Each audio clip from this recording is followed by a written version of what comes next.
So we're going to return to dialysis and what happens when you have a shortage. Remember, dialysis was invented in 1943 in the midst of a war using wash machine, discarded beer bottles and such. It's hard to understand exactly how and why anyone was working on it all alone in wartime Netherlands, but that's that. So in 1962, yes, get your clickers out. In 1962, when Scribner, this researcher in Seattle, you may remember from the first lecture, developed a shunt that allowed continuous chronic dialysis. What proportion of Americans could get dialysis if they needed it? 1 in 5, 1 in 10, 1 in 30, 1 in 50, 1 in 100. 1 in 100, 1 in 50, all right, but we're not 100% sure, but a very low number. So when dialysis was first discovered in the 40s and 50s, and even into the early 60s, it was used for acute cases where someone's kidneys failed acutely, but then were likely to recover, a shock of some sort to the system. But most of kidney disease is chronic failure.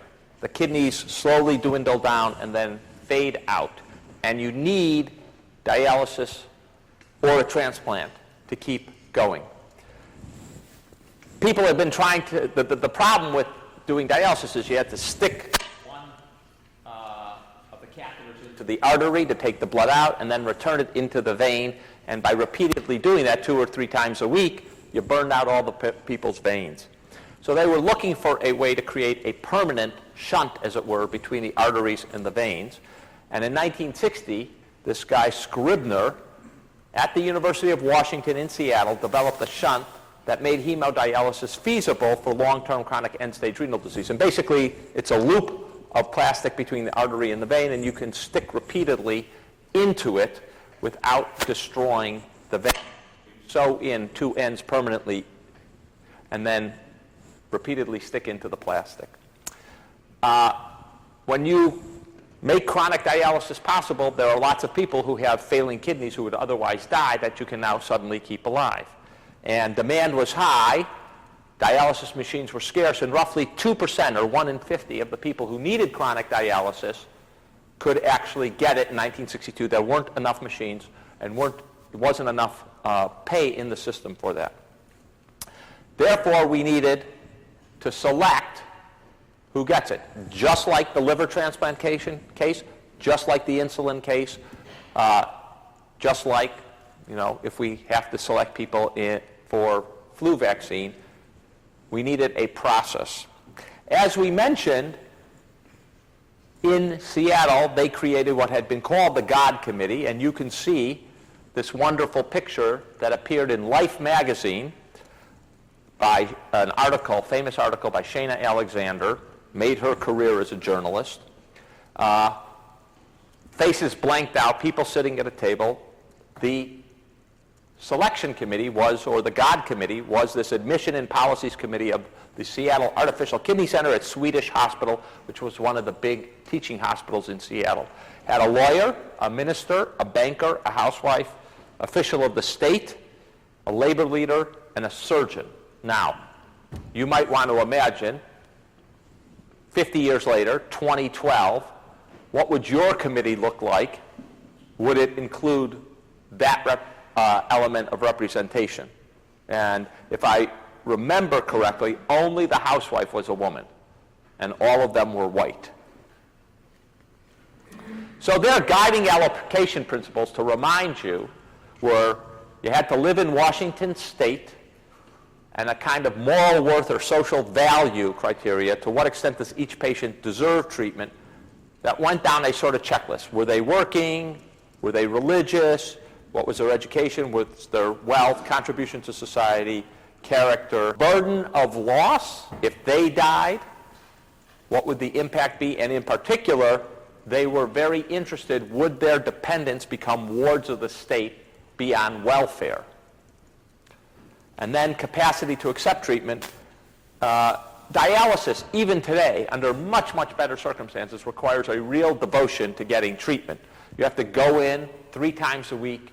You have to live on a special diet that is low in potassium, because that's the major thing that'll kill you if you get it too high, and that you need to dialyze out. So you need to be on a strict diet. You need to go in 3 hours basically 3 times a week, every other day. And so you needed a strong support network. You needed to be able to get in and take off of work.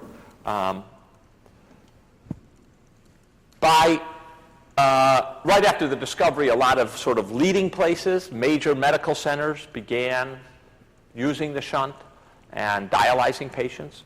By 1971, so roughly 9 years after he developed the shunt, 4,000 patients were being kept alive by dialysis. However, the costs were prohibitive for more than 8,000 end-stage kidney disease patients. In 1971, the median household income, $9,000. Hard to believe. That's only 40 years ago. It's really gives you a word about inflation. Home dialysis, so that's you did it at home by putting fluid in the stomach, which was much more arduous. $5,000 to $7,000 per year, but for hospital center dialysis, $15,000 to $25,000 per year. In 1971, Wilbur Mills, at that time a Democrat of Arkansas, the most powerful committee chairman in the House. He is chairman of the House Ways and Means Committee. The House Ways and Means Committee is the taxation committee, and they control, it turns out, legislation related to health care. To get Medicare and Medicaid passed, it had to go through the House Ways and Means Committee. To get the Affordable Care Act, the main committee, well, there are 2 other committees in the House. The main committee is the House Ways and Means Committee. So he organized, in 1971, hearings on dialysis, and the question he posed is whether the federal government should pay for dialysis. Shep Glazer, who's the vice president of the National Association of Patients on Hemodialysis, had his wife connect him up to a dialysis machine and walk in to the hearing rooms and testify while he was being dialyzed. Why'd he do that? For effect. Yes, what is the effect? Thank you very much. Everybody looks at him and is like, oh, that's not good. Nobody would want that. We should do something to help him. Well, he's getting dialyzed. He's not one who's not getting dialyzed. A personal connection between someone. Personal connection is one, but he was going to testify anyway. There was going to be personal connection. Raise awareness in the country of the need. The fact that Wilbur Mills was holding hearings was sign enough that there was plenty of awareness that many people who needed it weren't getting it. He couldn't afford it, so I think he was trying to prove one, like. He was affording it at that time, but he was going broke pretty quickly.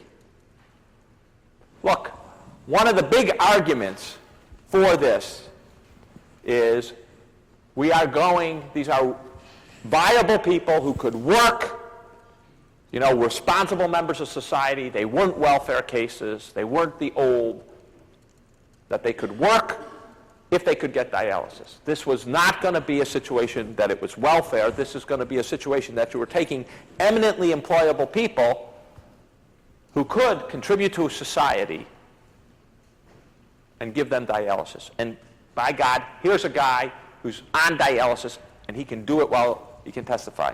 So this was his testimony. Let me introduce myself personally. I'm 43 years old, married for 20 years, with 2 children ages 10 and 14. I have major medical insurance policy which pays for dialysis, but the funds will soon be consumed by the expenses. So most insurance companies at that time had a cap on lifetime expenditures you could have. We just got rid of it in the ACA. I was a salesman until a couple of months ago, until it became necessary for me to supplement my income to pay for the dialysis supplies. I tried to sell a non-competitive line, was found out, and was fired. Gentlemen, what should I do? End it all and die? Sell my house for which I worked so hard and go on welfare? Should I go to the hospital under my hospitalization policy? Then I cannot work. Please tell me. If your kidneys fail tomorrow, wouldn't you want the opportunity to live? Wouldn't you want to see your children grow up? You're a member of Congress.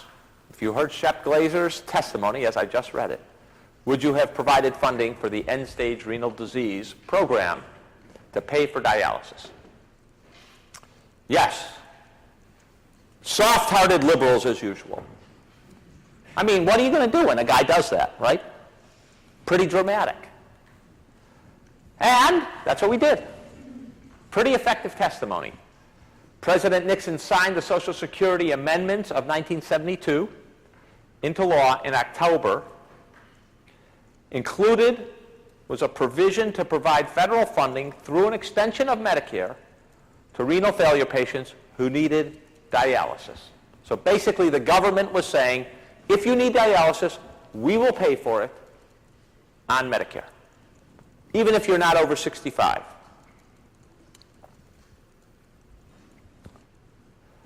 In 2011, program's been in place for 40 years at that point. The end-stage renal disease program accounted for 6.7% of total Medicare expenditures, and it covered about 1.2% of the Medicare population, about 575,000 patients. So you can see that these patients are consuming between roughly 4 to 5 times the average patient, right? They were consuming, the average patient, 1.2% of patients would consume 1.2% of expenditures. They're consuming substantially more. Since Congress funds end-stage renal disease,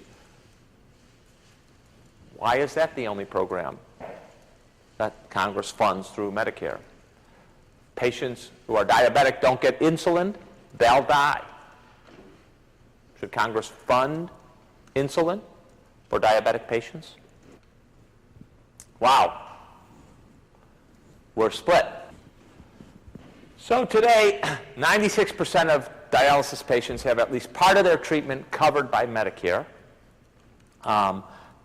Very small proportion don't have the government paying for some of it. This is, let's be really clear, we talk about socialized medicine. This is outside the VA. This is as close to socialized medicine as you got. We took a disease.